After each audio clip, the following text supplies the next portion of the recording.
What's up, guys? Coach E here with 8-Man Breakdowns.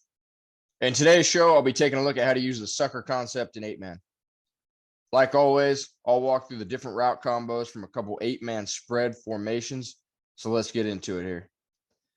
So I view sucker as a variation of the dagger concept because you got the vertical route, you got an in route from your number one receiver, but then it's not dagger because now you add a third route here. In this case, a hitch by your number two receiver. All right, so the vertical route is going to clear out space for that dig or in route. Could be a post even. And then your hitch is going to control any underneath coverage, such as curl or hook zone, flat, whatever the case is. That's going to control them, keep them underneath. And the vertical is going to keep the safeties deep or even take the corners potentially out of the play. And then that's going to open up the middle of the field on your 8 to 10 yard in route of a post or a dig. All right.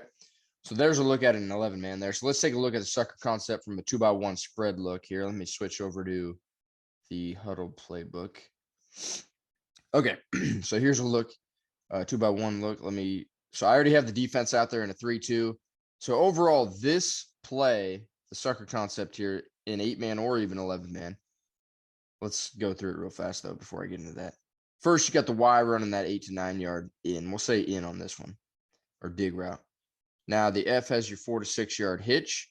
And in this case, the tailback's got to be the one that's running the vertical.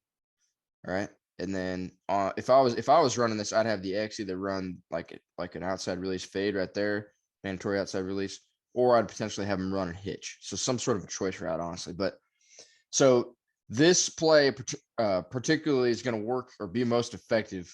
Let me center this up actually.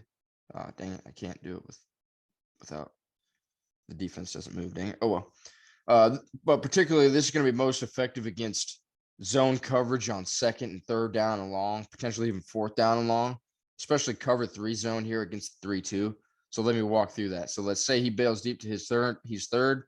The middle safety has to honor the vertical down the middle and stays in the middle. Once again, if you run an outside release, he's got to stay there. The middle of the field is wide open. The only way it's not is if your linebackers drop that far. And in this case, if they drop that far, you throw the hitch. All right. So, but more than likely, they're going to honor the hitch. Now you throw the dig in this case. So there you go. That, I mean, like I said, the vertical route is going to keep them, it's going to clear out space underneath here. And then your hitch is going to hold these guys underneath. And so you're going to suck them up. You're going to hit them right in the middle. All right. So basically a dagger concept, you just have an extra guy underneath to hold them down. All right. So there's a look at the sucker concept there from a 2x1 spread formation. Let me show you out of an empty trips as well. All right. So once again, like I said, it's most effective against third down and long situations, and cover 3 especially is the primary zone defense we see in Kansas in 8-man, especially if you're running a 3-2 defense. But anyways, so now let me flip it around here. Now let's have the X run that 8 to 10 yard skinny post. And instead of having the F run the hitch, let's have him set the vertical. And then the T here, tailback, will run the 4 to 6 yard hitch. And then in this case, since we got the Y attached, he's going to have to actually run either an out or a corner route. All right. So once again, having that backside guy just run a choice route, basically take whatever's open. Obviously, you'd have to rep it and practice it, but that's definitely doable. So here, let's go through this again. So now you have the F clearing out the space, cover 3. He's going to bail deep. He's got to honor it. If he doesn't, obviously, if he stays down, throw the F, the ball down the middle. All right. Let's say he does honor it. He stays there. Cover 3, he drops there, thinking that he's checking the post off to the safety in the middle of the field.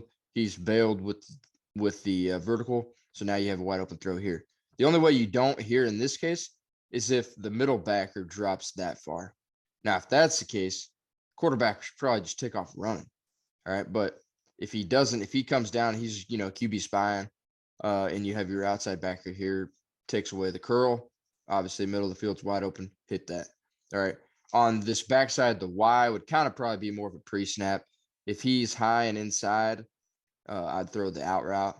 If he's kind of up tight and inside, whatever, if he's just up tighter, look to throw the corner. But that's more of a pre-snap.